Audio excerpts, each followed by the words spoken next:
मैंने अपनी बीवी को मैराथन में जेल गया था। नर्वसनेस जैसा शब्द आप उपयोग कर रहे हैं। If you want to learn something you have to doubt everything first. BJP government के आने के बाद से जो सोसाइटी में डिविजन्स हैं वो बहुत ज्यादा हाईलाइट हो चुके हैं। वो स्टूडेंट्स थे जिनको ये आतंकियां बता रही थी। कुछ तो पसंद आता होगा आपको मोदी जी के बारे में भी, ऐसा लगता होगा यार एक दो चीज तो ठीक है। आप फ्रॉड हो, करप्ट हो, हिपोक्रेट हो, दाढ़ी बड़ी सही है यार, तो दाढ़ी में तिनका है। Congress screwed you in English, BJP screwed you in Hindi. Nobody cares about the truth। हमारे में मिसोजिनी भी है, हमारे घर में जो है जेंडर इनइक्वालिटी भी है, हमारे घर में बेटियों के साथ अलग व्यवहार है, बेटों के साथ अलग व्यवहार है। फिर इंदिरा गांधी ने तो साफ साफ एक बार यूएस से पंगा भी लिया था और मोदी जी झुके हुए हैं यूएस के सामने। उस एक्सप्लोटेटिव गवर्नमेंट को सबसे ज्यादा डर किससे है? सबसे ज्यादा डर लगता है भगत सिंह से। If you don't know someone it's very easy to fear them. तो आप अंधविश्वासी और अनसाइंटिफिक तो बचपन से ही हो। संजय भाई नमस्कार, कैसे हैं जी आप? क्या हाल चाल है आपके? टाइम ज़्यादा लग गया। सुबह तक तो ठीक थे, जैसे जैसे टाइम बढ़ता गया थोड़ा नर्वस होता चला गया मैं। ये लड़के पता नहीं कहाँ रह गए, वो बताइए। नर्वसनेस जैसा शब्द आप उपयोग कर रहे हैं ये थोड़ा अजीब लग रहा है। टाइम की कदर है ना मुझे। टाइम की कदर से एक बात है, टाइम तो मोदी जी ने मांग रखा है 30 दिन का एक। उसको तो मांगे कितना, 50 दिन का। 50 दिन का टाइम मांगा था ना डिमोनेटाइजेशन के बाद। वो 50 दिन ही पूरे नहीं हो रहे हैं। उनके लगता है टाइम उनका डायलेट हो रहा है, लग रहा है। कोई डिफरेंस तो लगभग सेम ही चीज़ है। अब टाइम मांगते जा रहे हैं, उस दिन 50 का, तो पहले 50 दिन का मांगा था, अब 30 दिन का मांग रहे हैं। तो अब तो 2047 तक का मांग लिया। कहाँ 50-30 दिन के चक्कर में पड़े रहोगे। 2047 में विश्वगुरु बनेंगे ना, तो तब तक का मांग लिया। परिभाषा भी नहीं बताते ना विश्व गुरु की क्या। जिसको जो अच्छा लगे यार वो बना ले। जो बीसीसीआई है वो क्रिकेट में विश्व गुरु मानता है अपने आप को, हैं। और वो जो आदित्य धर है वो अपने आप को सिनेमा में विश्व गुरु मानता है। अंजना ओम कश्यप जर्नलिज्म में विश्व गुरु मानती है अपने आप को। तो जिसका जिसमें मन कर रहा है मान ले उसमें विश्व गुरु अपने आप को। कोई और भी माने तो बात है। क्रिकेट में तो चलो मानते हैं, लेकिन बाकी में कोई माने तो बात है। रोबोटिक्स में चाइना का कुत्ता ले आए, ये विश्व गुरु क्या कहते हैं। अभी तो वो एक झूठा एक एआई वीडियो भी सर्कुलेट कर रखी है। तो 99% of the times these guys are Indian media is lying only. कुछ एक को छोड़ दो तो I am not surprise any more by कि कुछ भी। अभी कुछ 1-2 दिन पहले वो अंजना ओम कश्यप इतने बड़े चैनल पे बैठ ही कह रही है कि अमेरिकी दूतावास में तेहरान में आतंकियों ने कब्जा कर लिया, जबकि अमेरिका का कोई दूतावास ही नहीं है ईरान में। 1979 में किया था, और वो स्टूडेंट्स थे जिनको ये आतंकी बता रही थी। खैर वो सबकी इंटरप्रिटेशन है अपनी अपनी, तब किया था उन्होंने। तो इनकी तो 90% बातें झूठ है। ये फ्रस्ट्रेशन जो है ना, ये जो कंटेंट को लेके और ओवरऑल चीज़ों को लेके, ये आज से तो है नहीं। आप लगातार इस चीज़ के बारे में बोलते आ रहे हो। तो या इसको कहाँ तक लेके जाते हो और कितना बोलें, कि कब तक बोलें इस चीज़ को लेके, या बंद कर देते हैं बोलना, या फिर बिल्कुल इसको वो कर देते हैं? मतलब ये कहाँ तक आप इसको मैप करते हो? यार ये भी मतलब जब तक बोला जा रहा है तब तक बोल रहे हैं। जिस दिन बोलने नहीं दिया जाएगा या बोरियत हो जाएगी या थक जाएंगे या गिव अप कर देंगे, उस दिन बहुत लोग बोलना भी बंद कर देंगे। क्योंकि एग्जॉस्ट तो सभी हो जाते हैं, फटीग भी सभी को होता है। एक ही चीज़ बार बार दोहरा के नथिंग इज चेंजिंग। तो दुनिया में आप कितना कितना ही जा के बोल लोगे। At one point of time fatigue होगा ही। अभी तो नहीं हो रहा है तो नहीं हो रहा है, जब लेकिन कभी भी हो सकता है। ये है। बीच में एक गैप आ भी जाता है वैसे। आप बीच में कुछ दिन। यार मैं तो थोड़ा आलसी किस्म का बंदा हूँ, और मुझे ये जो पॉडकास्ट और ये सब ट्रेंड है ना, ये मेरे से यंग लोगों के लिए है।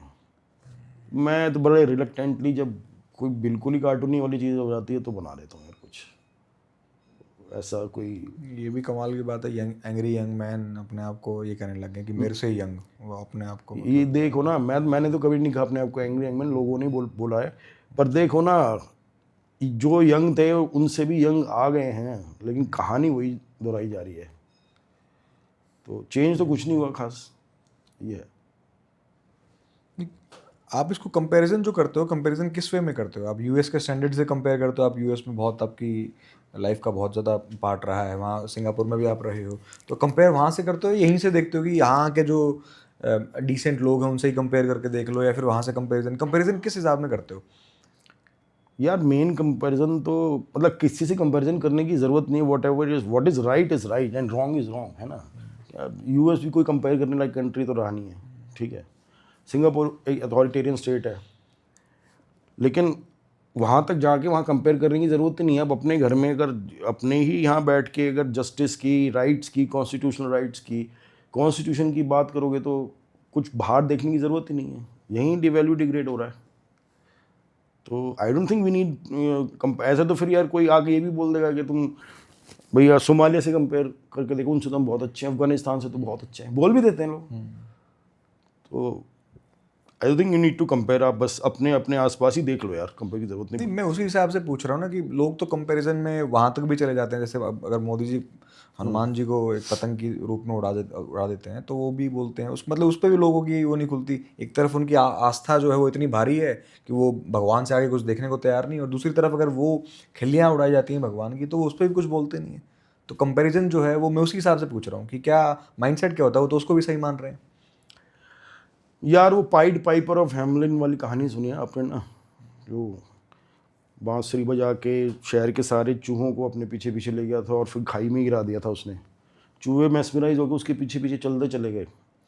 And I have always maintain why people do not question Modi और do not question other members of his government, because Indians are basically okay okay हैं इन सब चीज़ों से। हमारी सोसाइटी फ्यूडल सोसाइटी है। फ्यूडल सोसाइटी में वो हायरार्कीज पे काम करती है। फ्यूडल सोसाइटीज़ में डेमोक्रेसी के लिए कोई जगह नहीं है। फ्यूडल सोसाइटी का सिंपल सा प्रिंसिपल है, someone will oppress me but I will get to oppress someone. As long as that is happening I am fine with it. मुझे कोई एक ऑप्रेस करने को देते रहो आप। तभी आप देखो कि बीजेपी गवर्नमेंट के आने के बाद से जो सोसाइटी में डिविजन्स हैं, चाहे कास्ट बेस हो चाहे रिलीजन बेस हो, वो बहुत ज़्यादा हाईलाइट हो चुके हैं, बहुत ज़्यादा ऊपर आ चुके हैं सरफेस से। पहले भी थे बट अब तो धड़ल्ले से हो रहा है, because Indian society wants some other जिसको वो ऑप्रेस कर सके। उसको इससे फ़र्क नहीं पड़ता कि मेरे को ऊपर से कितना ऑप्रेस किया जा रहा है। एक बार एक बहुत अक्लमंद पॉलिटिकल लीडर ने मेरे से कहा था कि सारे इंडिया में घूम घाम के मुझे एक बात समझ में आई कि इंडिया में सबको अपने से ऊपर डेमोक्रेसी चाहिए, अच्छे से अच्छे मतलब अच्छी सोच वाले लोग, लेकिन अपने नीचे देने में लोगों की ऐसी तैसी होती है। ठीक है, तो दैट इज मतलब वो फ्यूडलिज्म का एक बेटर या मॉडर्न वर्जन है। मतलब कुछ लोग अगर डेमोक्रेसी के लिए थोड़े जागरूक हैं भी, वो भी वहीं तक आके खुश और रुक जाते हैं कि मेरे को ऊपर से मिलती रहे, मैं नीचे ना दूँ किसी को। दैट्स वाई आप इंडिया में देखो जो वर्किंग क्लास है, ठीक है, उसकी स्थिति देख लो कैसी है। चाहे घरों में काम करने वाले हैं, चाहे फैक्ट्रियों में काम करने वाले हैं, चाहे ड्राइवर्स हैं, चाहे माली हैं, कुछ भी हैं, तो दे आर गिविंग एक फ्यूडल सोसाइटी को एक क्लास मिली हुई है ऑप्रेस करने के लिए। And as long as that is happening everybody is fine here. ये जैसे इन्फ्लुएंसर्स का ले लो या सोशल एक्टिविस्ट जो हैं, या जो लोग सवाल पूछते हैं, उन सबको आप मिला के देख लो। उनमें एक कॉमन एक चीज़ है, एक वो है कि सवाल तो ठीक है वो उठाते रहते हैं और पूछते रहते हैं, लेकिन एक सवाल के साथ अगर किसी चीज़ का सॉल्यूशन आए ना, कुछ कुछ ऐसा आए कि भाई ये काम होना चाहिए, ऐसे बहुत कम लोग हैं। आपको नहीं लगता ये भी एक बहुत बड़ी ये प्रॉब्लम है? अरे सॉल्यूशन तो तभी आएगा ना यार जब सवाल उठाओगे। सवाल उठाओगे जब कोई भी कंप्यूटर प्रोग्राम है, अगर आपने कंप्यूटर प्रोग्रामिंग कभी करी पढ़ी है तो उसमें डीबगर का काम होता है कि उसमें बग्स ढूंढता है प्रोग्राम में, और जब वो बग्स ढूंढ लेता है तो फिर उन बग्स को फिक्स करा जाता है। अब कोई सीधा ही फिक्स करने के लिए बोलने लग जाए बिना बग ढूंढे तो कैसे होगा? तो आप सवाल नहीं उठाओगे, बग्स नहीं ढूंढोगे तो प्रॉब्लम फिक्स कैसे करोगे? तो क्रिटिक्स का तो यही काम है, क्रिटिसिज्म तो यही उनका तो मतलब ही ये होता है कि वो ये पॉइंट आउट करें कि how what is wrong here and how do we improve. So that those questions are extremely important. नहीं तो प्रोपेगेंडा में दब जाएगा सब कुछ। जो अब ये पॉडकास्टर वगैरह, इन्फ्लुएंसर, जो भी कंटेंट क्रिएटर की बात कर रहे हो, बिकॉज ये इतना इतना ज़्यादा बोल रहे हैं, इतना ज़्यादा बोल रहे हैं, तो जो दूसरा प्रोपेगेंडा जो है उसको काउंटर तो मिल रहा है ना, वरना तो एक ही प्रोपेगेंडा चलता रहेगा, सब बह जाएंगे उसी में। वैसे ही हमारी सोसाइटी, जैसे कि मैंने कहा, फ्यूडल है, कंड्यूसिव है उसके लिए, तो वो इंडिया में किसी को, पीपल आर ओके विद झूठ के साथ खुश हैं वो, उन्हें सच की परस्यूट ही नहीं करनी है। They don't care about the truth. So all these thing when they come together with propaganda and अब इसमें सवाल उठाने भी बंद कर दें लोग, तो फिर दिक्कत हो जाएगी यार। आपको कई बार ये नहीं लगता कि सवाल उठाना और ये सारा जो है, ये एक नेगेटिव स्पेस में भी आपको लेके जाता है? लगातार उसी स्पेस में आप रहते हो कि क्वेश्चन ही करते रहो, आप क्रिटिसाइज ही करते रहो, आपकी लाइफ भी एक क्वेश्चन ही बन जाती है, मतलब उसी टाइप में आप बह जाते हो चीज़ों को लेके भी। बन जाए यार, लाइफ में तो यार आप कुछ क्वेश्चन ना करो, अगर दिल्ली में रह रहे हो सर्दियों में तो सांस नहीं ले पाते आप, नेगेटिव स्पेस की क्या बात कर रहे हो? बिना कुछ क्वेश्चन करे अगर आप you go for a morning walk in Delhi, तो एक पता ही होगा आपको क्या है, तो it's already a negative space. How much worse can it get? और दूसरी बात ये भी है कि ये जो नेगेटिव स्पेस वाली बात है, ये ज़्यादा उनको फील होती है जो बड़े नाजों से पले हैं, बड़ी बड़ी प्रिविलेज लाइफ जिनकी रही है। मैंने कोई जजमेंट नहीं मार रहा, और जो जिनकी लाइफ इतनी प्रिविलेज नहीं रही है, इतने नाज नखरे से नहीं पले हैं, तो उनको कुछ खास लगता कि नेगेटिव स्पेस में आ गए, मतलब मुझे तो नहीं लगता। Of course I would want के ये सब हट जाए और ये सब ना करना पड़े, सब कुछ ठीक ठाक हो जाए, बट वो नहीं हो रहा है। ये जो सारी जो चीज़ें होती हैं, इसमें भी सफ़र करना पड़ता होगा आपको, सवाल पूछने को लेके, चीज़ों को लेके। नॉर्मली ऐसे कहीं नहीं जाना और अपना सर्कल बहुत वो कंजस्टेड रखना है, इस टाइप की चीज़ें आपको, जो ओपनली आप कहीं जाओ फिर वही चीज़ें आपको घूम फिर के मिलती हैं, तो इस आपको भी कंट्रोल रखना पड़ता होगा कि मैं ओपनली ऐसे ना जाऊँ कहीं भी, ऐसा ऐसा कुछ?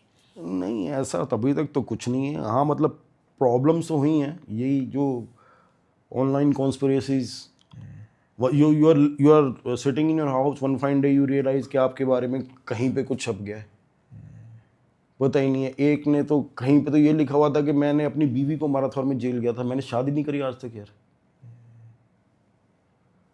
तो ये तो है ही। एक बार एक यूएपी केस में दिल्ली पुलिस उठा के ले गई, but these are the things you should be ready to face if you are swimming against the tide. सब कुछ तो रोजी रोजी नहीं रहेगा भाई। नहीं, यूजुअली लोग रुक जाते हैं इन सारी चीज़ों के बाद, तो रुकते क्यों हैं? मैं ये समझता हूँ कि एक इसमें ना लार्जर सोसाइटी की मैं बात, not just limited to India. आप देखो कि स्टेट को हर एक गवर्नमेंट ने एक्सप्लॉइटेटिव है, और उस एक्सप्लॉइटेटिव गवर्नमेंट को सबसे ज़्यादा डर किससे लगता है? सबसे ज़्यादा डर लगता है भगत सिंह से, लूज कैनन से, who has nothing to lose, he is responsible for himself.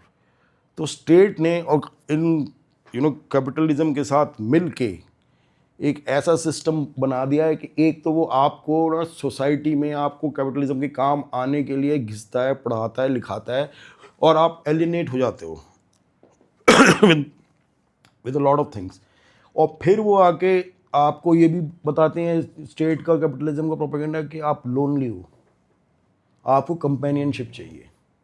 फिर कंपेनियनशिप के लिए रूल्स बना रखे हैं कि शादी करके साथ में रहो। एक बार आपकी शादी होगी और आपके बच्चे हो गए, वो लूज कैनन खत्म। आप लोग कहते नहीं हैं कि मैं यार शादी से पहले मैं बहुत रिस्क लेता था, लेकिन अब नहीं यार, अब मैं रिस्क नहीं लेता, अब मेरे बच्चे हो गए। सबसे बढ़िया तरीका है स्टेट के पास आप कैद में करने का, आपकी ज़बान पे ताला लगाने का। तो मैं तो उस चक्कर में पड़ा नहीं, तो मैं तो ज़्यादा रिस्क ले सकता हूँ।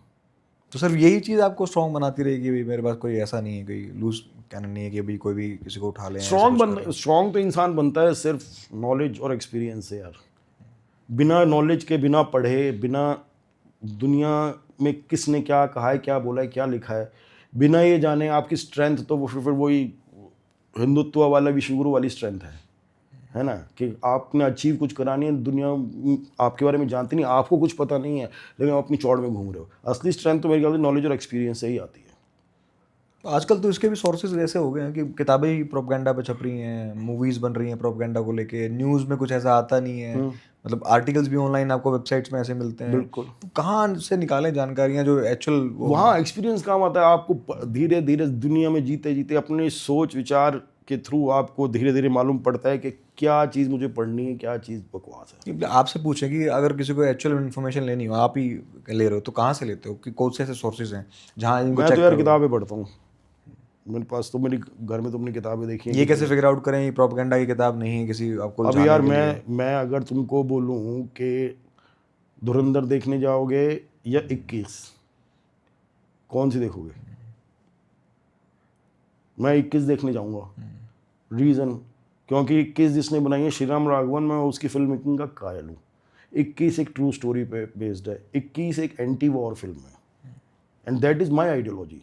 तो मैं तो जाऊँगा 21 देखने। धुरंधर अलबत्ता एक फेक स्टोरी है, एक यूजलेस प्रोपेगेंडा फिल्म है, एक ओवर हाइप्ड जो है प्रोजेक्ट है, और it's a pro war film, so I would not go for that. क्या क्या है आपकी आइडियोलॉजी, क्या है एग्जैक्ट क्या? किस बारे में? आप कह रहे हो ना मेरी आइडियोलॉजी के अनुसार ये मूवी मैं मैच एंटी करती है, वॉर वैसे हूँ। आई थिंक एक बेसिक स्ट्रक्चर को हर लेके। सेंसिबल इंसान जो है बिगटरी, हेट्रेड और वॉर के अगेंस्ट है, तो मेरी भी वही है। पॉलिटिकल लेवल पे आप कहाँ पाते हो, लेफ्ट राइट सेंटर, कहाँ आप अपने आप को देखते हो यार कि क्या आप ऐसा? इंडिया इंडिया का लेफ्ट के बारे में तो जितना कम बोलूँ उतना सही है। राइट ऑब्वियसली नहीं बिलोंग करता हूँ, तो थोड़ा लेफ्ट की साइड ही है। अभी सीधा सीधा बुलवा दिया ना तुमने, अब देखना नीचे तुम यार लेफ्ट इज साले कौमी और ये वो क्या क्या गालियाँ सुनने को मिलेंगी। आई डोंट केयर, तुम्हें मिलेंगी। नहीं ठीक है, नहीं, मुझे भी मिलेंगे, मैं आपके देख मुझे boxes- मुझे पता चलेगा ही नहीं। नहीं, मैं तो एक सवाल और पूछ लूँगा तो फिर आपको टैग भी मिल जाएगा एक अच्छा। क्या? एक हमारी एक डिस्कशन हुआ था एक लास्ट टाइम, आपके कुछ फ्रेंड्स हैं वो आपको बार बार चौधरी साहब बोलते हैं, तो आई आस्क यू कि ये भी एक कास्टिक एक वो रिमार्क है कि भाई प्राउड वाली फीलिंग से एसोसिएट करने वाला, यूजुअली आपकी मतलब आपकी जो आइडियोलॉजी, आपकी जो चीज़ें देखी जाती हैं वो इसके साथ अटैच नहीं होती। तो how do you take it कि आपने बोला था कि मैं इसको मानता नहीं कि गलत बोल रहे हैं वो लोग, तो ऐसा बोलना नहीं चाहिए, पर नहीं, फिर भी आप मैं उसको ये भी बोलता हूँ कि हाँ बिल्कुल ऐसे है, तो असर्शन ही ना, वो कास्ट असर्शन ही है। बट एक गाड़ी के अंदर 4 बंदे बैठ के आप दो जो सेम कास्ट प्लेसमेंट हैं, जिनकी कास्ट लोकेशंस हैं, आपस में एक दूसरे को उसकी कास्ट से बुला रहे हैं, it is way more acceptable to me than दूसरी जाति वाले को जो हिरार्की में आपसे नीचे है, उसको उसकी कास्ट उसके सामने अपनी कास्ट एसर्ट करी जाए और उसको उसकी कास्ट पे रिडिकुल करा जाए। वहाँ वहाँ कौन किसको एसर्ट करेगा? अब मिल सकता है आपको कमेंट में हैशटैग जटमुल्ला लिख देंगे लोग, लिख दें यार, नया नया कुछ आ जाएगा। इसमें मुल्लापंथी की क्या बात है इसमें? लेफ्टिस्ट को तो सभी उसी एक ही कैटेगरी में डालते हैं। अबे लेफ्टिस्ट भी नहीं हूँ ना थोड़ा यार सा अगर मैं। वो झुक भी जाए ना या एंटी राइट भी बात हो जाए तो हाँ, फिर वो एक एंटी ही जो भी एंटी राइट है उसको एक ही वो बोल देते हैं, बट इनके सर्टिफिकेशन कौन यूज कर कुछ तो पसंद आता होगा आपको मोदी जी के बारे में भी, ऐसा लगता होगा यार एक दो चीज़ तो ठीक है। जैसे मेरे को एक टोल वाली उन्होंने एक चीज़ चला रखी है, वो एक योजना है टोल वाली, वो मेरे को ठीक लगती है उनकी। क्या ऐसा योजना कुछ मुझे है पता नहीं। 3,000 रुपये में आपको 200 एंट्रीज मिल जाती अच्छा हैं टोल हाँ, की, ऐसा वो मेरे को मतलब एक पर्टिकुलर वो चीज़ मेरे को ऐसा लगता है कि ठीक है यार। वो आपको भी कुछ लगता होगा ऐसा 2-3 चीज़ें कि हाँ ये तो चलो ठीक ही कर रहे हैं, ये तो होना चाहिए था। दाढ़ी बड़ी सही है यार उनकी, मगर दाढ़ी में तिनका है, ये प्रॉब्लम है। तो मैं तो यही रिक्वेस्ट करूंगा कि कुछ भी कंट्रोवर्शियल डालना मत, क्योंकि मेरी लाइफ में मुसीबतों का पहाड़ खड़ा हुआ है, डील करते करते एक एक से थक चुका हूँ। ऐसा कुछ बात ही नहीं की हमने कंट्रोवर्शियल, तो ऐसी कुछ बातचीत है ही नहीं है, तो नॉर्मल चल रही है। आगे जो ये अपने आपका जो वो था एक मेन ऐसी तैसी डेमोक्रेसी और वो, उसको लेके आगे कुछ प्लान है कि उस प्रकार उसी टाइप का कुछ और वो आप उसको नहीं, आगे वो तो अब बंद कर दिया है, बंद हो गया है, और इट स्ट्रेच्ड फॉर 10 ईयर्स। सबकी अलग अलग प्रायोरिटीज़ भी हो गई इस दौरान, और 10 साल बहुत है यार। आपको लगता है उसने इंडिया को एक नई जान दी उस मतलब उस पूरे एक सेगमेंट ने, और इंडिया के लोगों को बहुत कुछ सिखाया और बहुत कुछ, जैसे मेरे जैसे लोग भी उन्हीं चीज़ों से इंस्पायर हो गए, बोलने लगे या फिर देखने लगे आप जैसे लोगों को, और अगर इस टाइप ऐसा की चीज़ें हुआ है हुई तो यार मुझे खुशी है, लेकिन मैं ये समझता हूँ कि किसी भी मतलब as a stand up comic कोई अगर ये खुश फहमी लेके बैठा हुआ है इंडिया में कि उसकी आर्ट से कोई बहुत बड़ा बदलाव आ रहा है कहीं पे, तो जितनी जल्दी उसे दूर कर ले उतना अच्छा है। बट अगर तुम कह रहे हो कि कुछ लोगों में फ़र्क पड़ा है तो काफ़ी है यार। अब मैं अपने ही तो कह ही सकता हूँ नहीं, ऐसा कुछ सरकास्टिक नाम लेके कोई शो भी आ सकता है कि बनेंगे विश्व गुरु, ऐसे कुछ करके नाम ही सरकास्टिक हो और फिर शो उस वे में आ जाए यार मैं ना कुछ प्लानिंग आपने कुछ करता नहीं ऐसा हूँ, अच्छा प्लानिंग कुछ करता नहीं हूँ, थिंग्स हैपन रैंडमली होती हैं, और जो चीज़ जब अच्छी लगने लगती है मैं वो कर लेता हूँ। इसलिए मैं कभी एक प्रोफेशन में कभी रुका नहीं। वैसे तो मैं सॉफ्टवेयर इंजीनियर हूँ, वो जॉब करी मैंने 10 साल, फिर कुछ साल मैंने स्टैंड अप कॉमेडी करी, फिर मैं फिल्में लिख रहा हूँ अब। और या so I have not stayed long enough in any one thing to say. अब मेरा इसके लेके ये प्लान है। स्वदेश मूवी देखी आपने? लगभग आपकी जो लाइफ है, जो बातचीत है, जो चीज़ें हैं वो लगभग वैसी ही हैं आपको। उसमें एसआर क्या, मैं एसआर हूँ, के का ही तो फर्क है। सेम ही है ना? अब पता नहीं यार, आपको मुझे प्रॉब्लम थी उस फिल्म से। वैसे तो उस टाइम तो अच्छी लगी थी, पर उसमें गवर्नमेंट से पल्ला ही झाड़ दिया ना। सोशल चीज़ों पे ज़्यादा नहीं कि जो ये बिजली लानी है ये किसका काम है? ठीक बात है, स्टेट का काम है। हाँ, सरकार का काम है ना। सरकार से कोई लेना देना ही नहीं। अगर हमें खुद ही करने हैं ये सारे काम, तो why have we elected a government, why do we pay our taxes? But that's a minor point about the film. Yes, अब तो टैक्सेस की एक इंटरेस्टिंग बात हो रही है। अब तो 1 GB डाटा खर्च करने पे 1 रुपये एक्स्ट्रा सरकार आपसे लेगी, ऐसी कुछ बात चल रही है कि टेलीकॉम प्रपोजल आने वाला है। ठीक है, जेनजी झेलेगी भाई, वही करते हैं डेटा खर्च, तो इतना नहीं करता। ये जो कांग्रेस जब पावर में थी तो कांग्रेस को लेके उस समय और अब आपकी क्या उसमें कुछ सोच में बदलाव हुआ है? लगभग सेम ही सोच है आपकी? यार फ्रैंकली बताऊं तो कांग्रेस ने ऐसा कोई काम नहीं किया जो बीजेपी अभी कर रही है, ठीक है, पर ये शेमलेसली हो रहा है जो अब हो रहा है। The Congress screwed you in English, BJP screwed you in Hindi. ठीक है, अगर आप राइट्स की बात करते हो, ठीक है, 84 में एंटी सिख राइट्स हुए थे, इतने साल हो गए, आप मुझे बता दो कितने कन्विक्शंस हुए हैं? ठीक है, 89 में आई थिंक यहाँ मेरठ में हाशिमपुरा कांड हुआ था, जब पीएसी ने या आर्मी ने पता नहीं यंग मुस्लिम बॉयज़ को गोली मार मार के गंगा नहर में डाल दिया था। ठीक है, उसके बाद बाबरी मस्जिद का ताला किसने खुलवाया? राजीव गांधी ने, जिसके ऊपर उस दिन के बाद से राजनीति हो रही है। तो आई डोंट थिंक कि उन्होंने बहुत कोई बढ़िया वो काम किए। अब कांग्रेस क्या है, ये तो जब पावर में आएंगे, अगर आए तो ही पता चलेगा। Because anybody who comes to power changes. वो कहावत है ना, power tends to corrupt and absolute power corrupts absolutely. तो जो भी आता है वो करता है। एक बात आप इस बारे में बड़ी रिपीट करते हो बार बार कि इंडिया को डेमोक्रेटिक लीडर चाहिए ही नहीं, इंडिया को तो एक माचो डिक्टेटर वही ना, वही हमारी फ्यूडल सोसाइटी है ना। हमारे घर में जैसे घर है, सबसे छोटी यूनिट है, घर में डेमोक्रेसी है क्या? नहीं। हमारे घर में कास्टिज्म भी है, हमारे घर में मिसोजिनी भी है, हमारे घर में जो है जेंडर इनइक्वालिटी भी है, हमारे घर में बेटियों के साथ अलग व्यवहार है, बेटों के साथ अलग व्यवहार है। और जो घर में जो फादर फिगर होती है, क्या वो डेमोक्रेटिक है? वो डिक्टेटर है। जल्दी जल्दी अपना होमवर्क कर लो, पापा आ जाएंगे, नहीं पापा को पता चले तो फिर पता नहीं पापा को गुस्सा है क्या हुआ। Is that democracy? नहीं। ये तो डिक्टेटरशिप की धमकी हुई ना। जी। तो ये वाले लोग जब वोट देने जाते हैं, कहाँ से डेमोक्रेटिक हो जाएंगे? और जिस कंट्री में कास्टिज्म है वो डेमोक्रेटिक तो हो ही नहीं सकती। डेमोक्रेटिक है, सेकुलर नहीं हो सकती। तो जब जो आपकी ग्रूमिंग हो रही है बचपन से, जो इस माहौल में आप बड़े हो रहे, वो ही ना सेकुलर है ना वो डेमोक्रेटिक है, तो आपकी लार्जर पॉलिटिक्स भी नहीं होगी ना। उसी की तो रिफ्लेक्शन है। अब मोदी जी कोई ऐसे तो नहीं है कि एक दिन, हालांकि वो कहते हैं मैं नॉन बायोलॉजी लूँगे, वो कहीं ऊपर से तो टपके नहीं है ना, हमारे बीच में से ही जीते हैं ना। और वोट लेके जीते हैं। ऐसे थोड़ी है कि उन्होंने मतलब कुछ घपला किया, बाद में करे होंगे, लेकिन 2014 में तो वोट लेके जीते हैं ना, पब्लिक ने जिताया ना। तो डेमोक्रेसी यही तो होती है। हमारी डेमोक्रेसी ये है कि पब्लिक मेजॉरिटी जो चाह रही है, मेजॉरिटी जब ये चाह रही है, but the thing is majority ये क्यों चाह रही है, उसका रीज़न यही है कि हमारी परवरिश में कहीं पे भी ये नहीं है कि हमें डेमोक्रेटिक वैल्यूज़ में या डेमोक्रेसी में बिलीव करना है, या उनको प्रैक्टिस करना है, या उनको प्रोपोगेट करना है।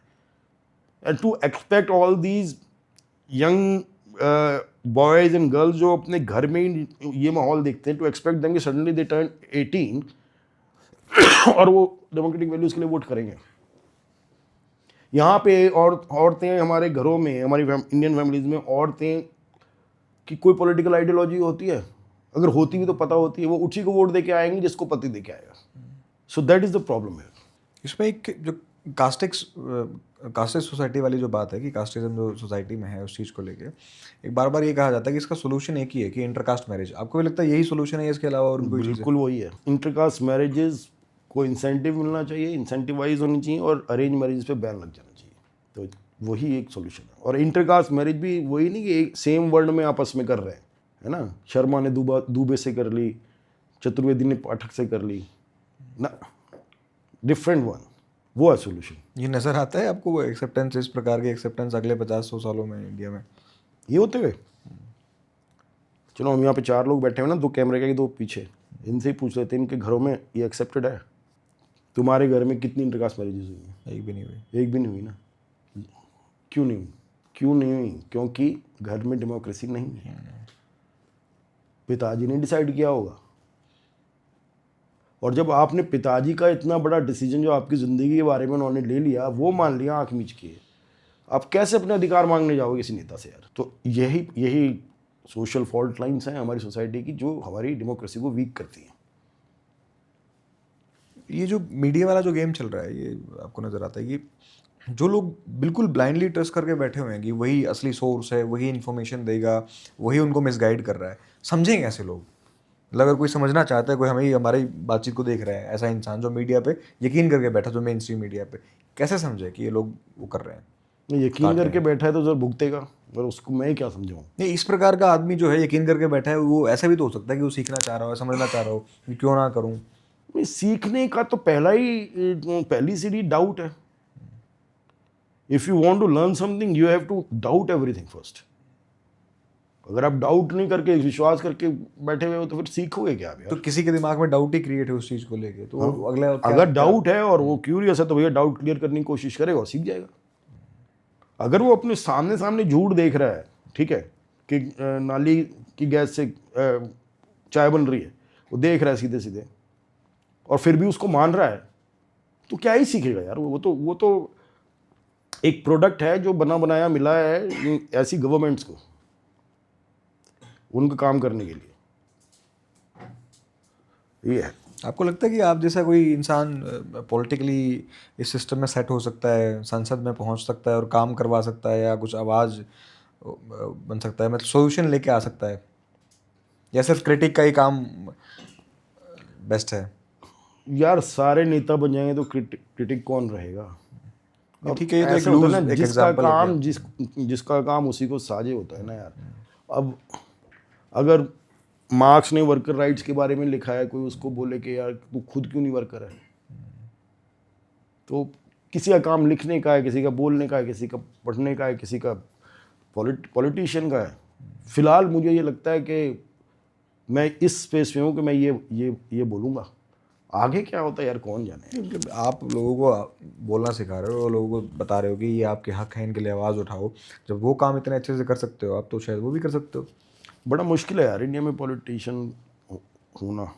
एक तो आपकी कोई प्राइवेसी नहीं रहेगी, तब आपकी प्राइवेट लाइफ है, it has become such a dirty game specially with this government, कि ये तो अब ये देखो ना, राहुल गांधी की मदर को क्या बार डांसर बोला था, क्या बोला था, है ना। ये कोई लेवल है? जर्सी काओ, और अपनी माँ के लिए भैं आंसू बहा दिए। अब की ऐसी कोई बात भी नहीं कही थी। शशि थरूर को भी ऐसे 50 करोड़ हाँ, की गर्लफ्रेंड, 50 करोड़ की गर्लफ्रेंड।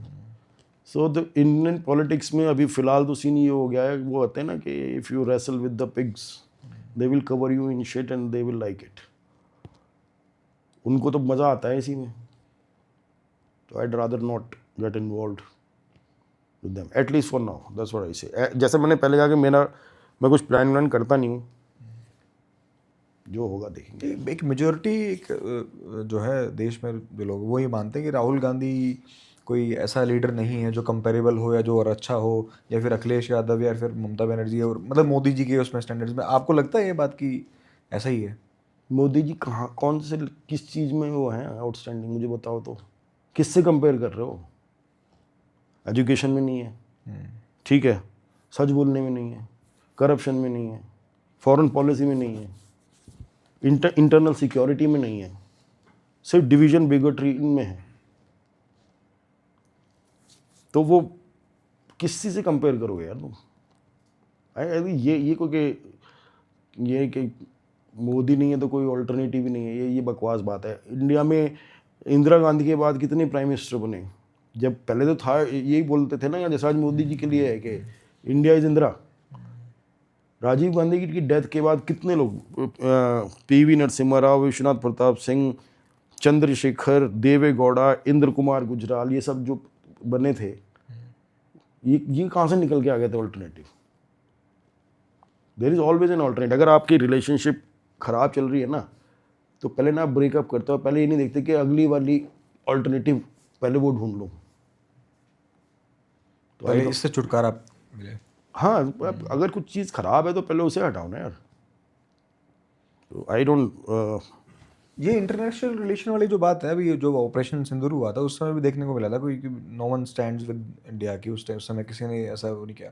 लोगों को अभी भी क्यों समझ नहीं आती वो चीज़ कि अब कम से कम वही देख लो कि पिछले 12 साल जो 12 साल से बोलते आ रहे हैं कि हमने बाहर जो है इंडिया की साख बनाई है और हमारे दोस्त बने हैं, वो खीखी और वो लक्ष्मण सिंह वाली जो वीडियो आती है उस टाइप की, तो अब तो लोगों को समझ में आनी चाहिए। अभी भी क्यों वो चीज़ नहीं आ रही कि बेवकूफ़ हैं यार, और क्या ही बोलो।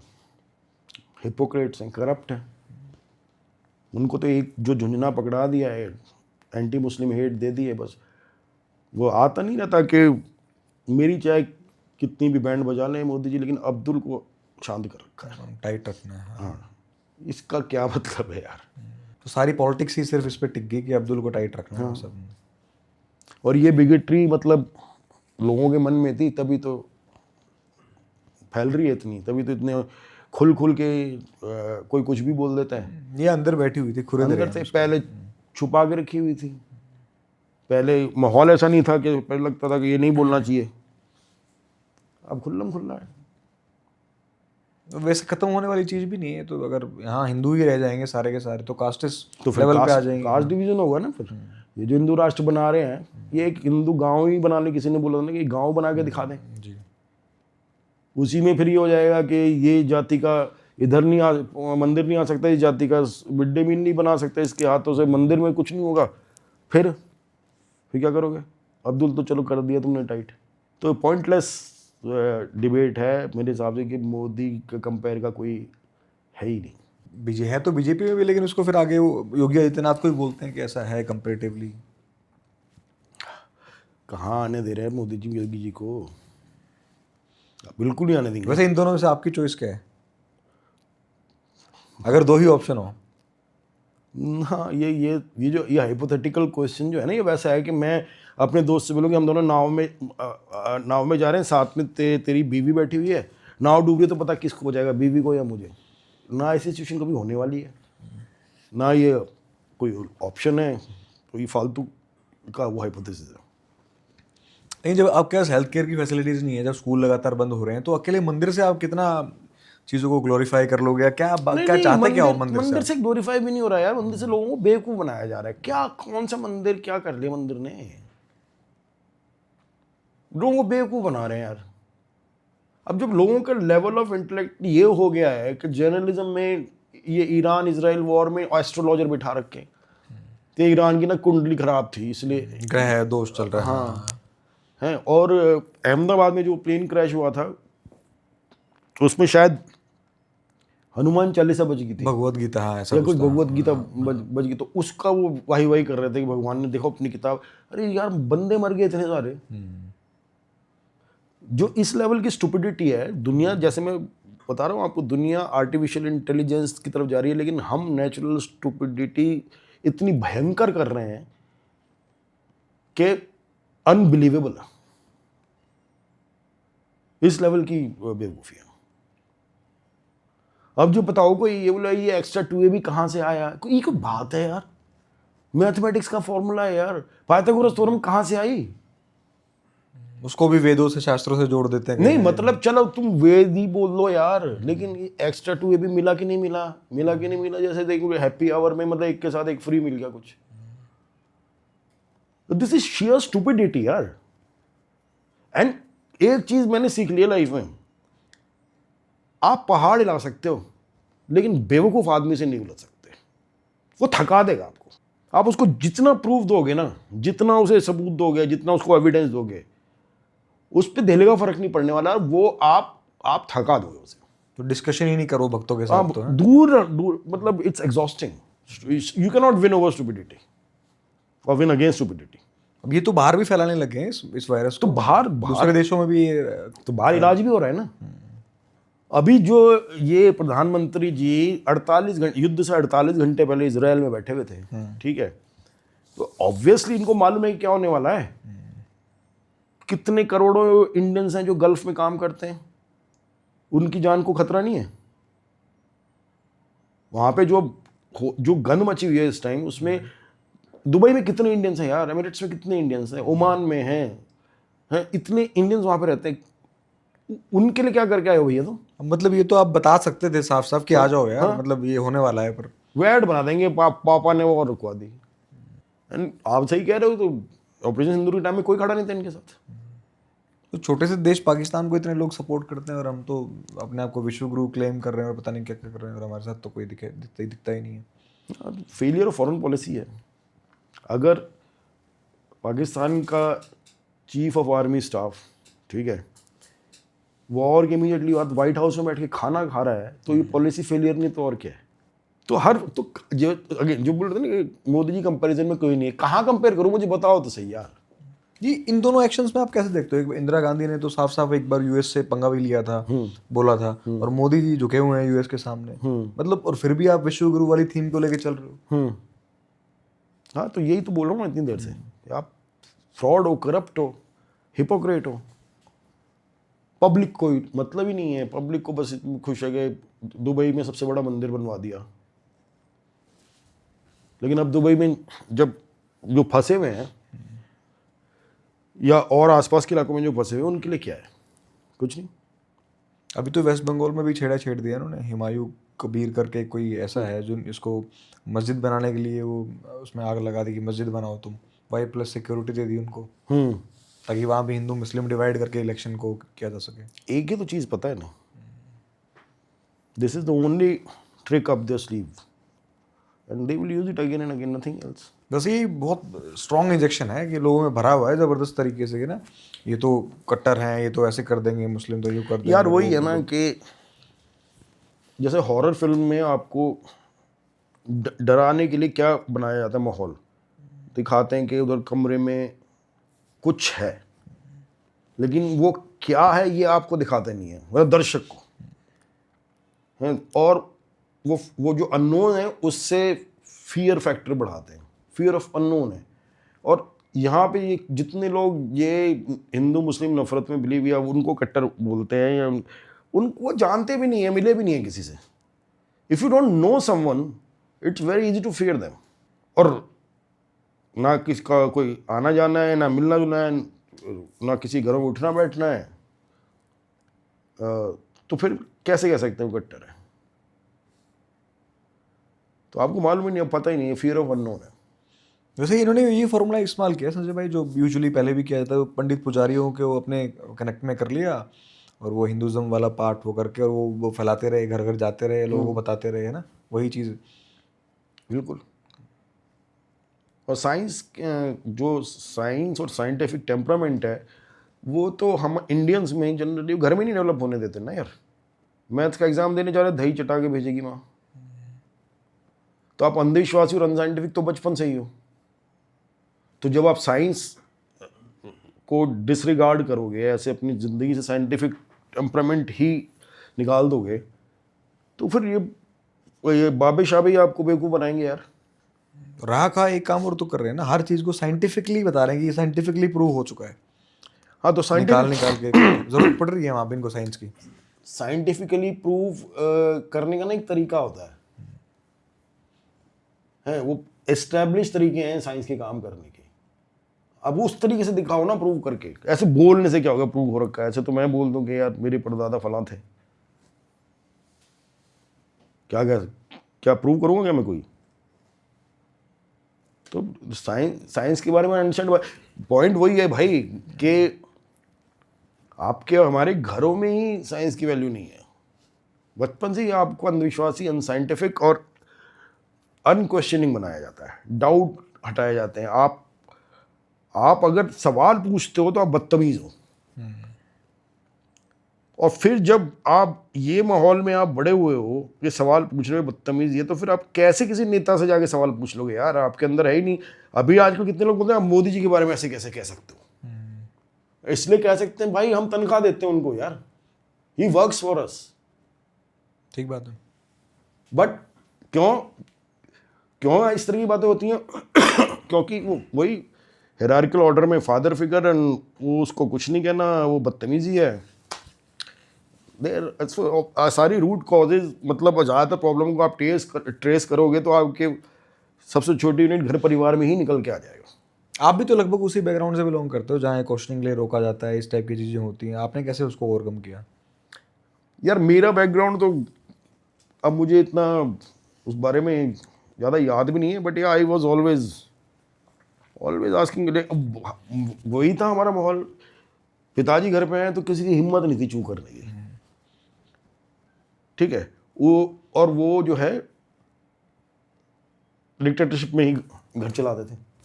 लेकिन मैं एक टाइम पर 96 में मैं घर से निकल गया था, मैं हॉस्टल चला गया था। उसके बाद मैं उस इन्फ्लुएंस से ही निकल गया। वो कैसे कैसे कम हुआ, कैसे उसको इन्फ्लुएंस को छोड़ा आपने? तो यार मेरा आई थिंक ये शेयर लक भी है यार, ये चांस भी है कि अब एक ही फैमिली में दो भाई हों, एक कतई डिफरेंट ओपिनियन का, एक कतई डिफरेंट ओपिनियन का। So and also at a very young age I came in contact with, मेरे जो दोस्त थे ना बचपन के, मैन एंड वुमेन बोथ, मुझे व्हेन आई वाज 13-14 टाइप्स, वो सुपर इंटेलिजेंट थे। और उस टाइम के ज़माने में एक अच्छी चीज़ और थी सर, हम ना खेलते बहुत थे ग्राउंड पे, सुबह से शाम तक फुटबॉल ही खेल रहे हैं, क्रिकेट मैच खेल रहे हैं तो क्रिकेट मैच खेल रहे हैं। एंड जो इंसान ग्राउंड पे इतना टाइम बिताता है ना, स्पोर्ट्स खेलता है, उसका दिमाग खुलता है। मैं सूर्य कुमार यादव की बात नहीं कर रहा, ये तो टाइम ही अलग है, टीम ही अलग है।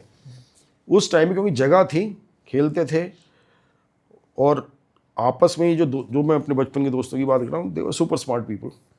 एंड उनके साथ रह के मेरे को बहुत सारा सोचना, पूछना, किताबें पढ़ना, ये सब, तो इट्स जस्ट शेयर लक।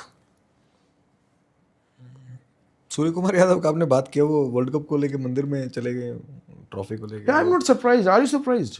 मुझे तो सरप्राइज नहीं हुआ यार। नहीं, हवा में बातें हैं ये, लेकिन फिर भी मेरे को लग रहा था यार कम से कम ये एक्शन तो आप नहीं लोगे। यार मतलब मुझे तो वही बात समझ नहीं आई ना कि मैच के बाद हम हाथ नहीं मिलाएंगे। हाँ, वो भी। ये स्पोर्ट खेल रहे हो यार, तुम क्या कर रहे हो यार? कारगिल वॉर के टाइम में ना एक कर्नल शेर खान उसका नाम था, पाकिस्तानी कैप्टन था, कैप्टन कर्नल शेर खान। कारगिल वॉर के टाइम पे वो मारा गया इंडिया में, तो उसकी बॉडी में ना ब्रिगेडियर ने, इंडियन ब्रिगेडियर ने चिट्ठी डाली थी उसके ऑफिसर्स को कि ये बहुत बहादुरी से लड़ा है, और सैल्यूट करके भेजा था, कह रहे इसको हाईएस्ट गैलेंट्री अवार्ड मिलना चाहिए। ये वॉर में हाथ मिला रहे हैं यार बॉडीज देते हुए, तुम क्रिकेट खेल के तेवर दिखा रहे हो कि हम हाथ नहीं मिलाएंगे। क्या उखाड़ ले तुम उससे? उससे कुछ फायदा हुआ हो तो बताओ ना। अभी तो कोई इंग्लैंड में कोई लीग हो रही है, वहां पे कोई पाकिस्तानी प्लेयर सेलेक्ट कर लिया, किसी उस पर झगड़ रहे हैं पाकिस्तानी प्लेयर कैसे सेलेक्ट कर, तुम्हारा क्या लेने देना भाई? तो स्पोर्ट्समैन स्पिरिट इनमें नहीं है, तो मैं वही कहता हूँ बड़ी बचपन में स्पोर्ट्समैन स्पिरिट डेवलप हुई, इससे दिमाग खुला, कंपनी अच्छी थी, उस कंपनी का मेरे को फ़ायदा मिला। ये सिर्फ ये इस पे ही क्यों लफड़ा करते हैं? ये जय शाह पाकिस्तान के साथ मैच भी तो खेल रहे हैं हम, तो ये आईसीसी के वो हैं, हाँ उनको रेवेन्यू शेयर भी तो दे रहे हैं एड्स का। हाँ, भाई बात तो वहाँ पे भी होनी चाहिए, फिर पैसों की बात कर रहे हो तो आप। कौन करे यार, ये करने का देते हैं बात। वही है ना, कल किसी ने का मैंने देखा था पोस्ट, और मैंने लगाया भी था कि इनको सिर्फ क्रिकेट और धुरंधर दे दो, ये कभी क्वेश्चन नहीं करेंगे, आपने कल एक डाली थी। कभी रिवोल्ट नहीं करेंगे। ठीक है थैंक यू सर, राहुल भाई, बहुत बहुत शुक्रिया सर आपसे आने के लिए। मिलने के लिए।